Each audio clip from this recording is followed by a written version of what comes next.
ചേന്നമംഗലം കൂട്ടക്കൊലയിൽ അന്വേഷണം എന്തായിട്ടുണ്ട് സൈഫുന്നിസ? ഇപ്പോൾ തെളിവെടുപ്പാണല്ലോ ഇനിയിപ്പോൾ നടത്താനുള്ളത് അല്ലേ? കൂടുതൽ തെളിവുകൾ എന്തായാലും ശേഖരിക്കേണ്ടി വരും. എന്താണ് സാഹചര്യം?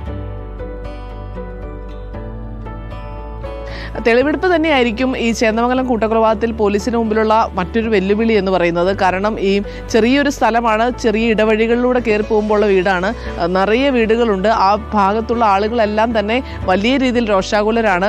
അപ്പോൾ ഈ പ്രതിയെ ആ സ്ഥലത്തെത്തിച്ച് തെളിവെടുക്കുക എന്നുള്ളത് വലിയ സുരക്ഷാ പ്രശ്നം തന്നെ ഉണ്ടാക്കുന്ന ഒരു കാര്യം തന്നെയാണ്. അപ്പോൾ അതിലൊരു പേടി പോലീസിനുണ്ട്. അതുകൊണ്ട് തന്നെ നാളെയാണ് ഈ പ്രതിയെ കസ്റ്റഡിയിൽ വാങ്ങാനിരിക്കുന്നത്. ഋതുവിനെ കസ്റ്റഡിയിൽ കിട്ടിയാലും പെട്ടെന്ന് കൊണ്ടുപോയൊരു തെളിവെടുപ്പിലേക്ക് അന്വേഷണ സംഘം പോകാൻ ഇടയില്ലെന്നാണ് മനസ്സിലാക്കുന്നത്. കാരണം വിശദമായ ചോദ്യം ചെയ്യലെല്ലാം തന്നെ നടത്താനുണ്ട്. ഈ കൊലപാതകത്തിന് അന്നത്തെ ദിവസം ഒരു പ്രശ്നങ്ങളും ഈ കുടുംബങ്ങൾ തമ്മിൽ ഉണ്ടായിരുന്നില്ല എന്ന് പറയുമ്പോൾ പോലും പെട്ടെന്ന് ഈ 4 പേരുടെയൊക്കെ ആക്രമണത്തിലേക്ക് എത്തിക്കുകയും 3 പേരുടെ കൊലപാതകത്തിലേക്ക് നയിക്കാനൊക്കെ ഉണ്ടായ പ്രകോപനം എന്താണ് എന്നുള്ളത് അന്വേഷണ സംഘത്തിന് അറിയേണ്ടതുണ്ട്.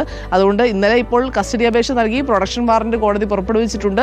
നാളെ ഋതുവിനെ കോടതിയിൽ ഹാജരാക്കി കസ്റ്റഡി എത്ര ദിവസമാണെന്ന് വെച്ചാൽ അതിൽ വാദം കേട്ട് കസ്റ്റഡിയിൽ നൽകുന്നതാണ് രീതി. എങ്കിൽ പോലും നാളെ തന്നെ കസ്റ്റഡി കിട്ടിയ പ്രതിയെ തെളിവെടുപ്പിനായി കൊണ്ടുപോകാനുള്ള ഒരു വലിയൊരു ദൗത്യത്തിലേക്ക് പോലീസ് തുനിയാൻ സാധ്യതയില്ല. റോഷനി, ഒപ്പം തന്നെ കുറ്റപത്രം ഉടൻ സമർപ്പിക്കാനുള്ള നീക്കങ്ങളാണ് പോലീസിന്റെ ഭാഗത്തുള്ളത്. ആരോഗ്യനില മെച്ചപ്പെട്ടു വരും എന്നുള്ളൊരു പ്രതീക്ഷയിലാണ് ഇപ്പോൾ ചികിത്സയിലുള്ള ജിതിന്റെ ആരോഗ്യനില മെച്ചപ്പെടും, മൊഴിയെടുക്കാനാകുമെന്നാണ് പോലീസിന്റെ ഒരു പ്രതീക്ഷ. അങ്ങനെ ജിതിന്റെ മൊഴിയെടുക്കാൻ സാധിച്ചു കഴിഞ്ഞാൽ കുറ്റപത്രം വേഗത്തിലാക്കാനുള്ള നടപടികൾ പോലീസിന്റെ ഭാഗത്തുനിന്നുണ്ടാകും.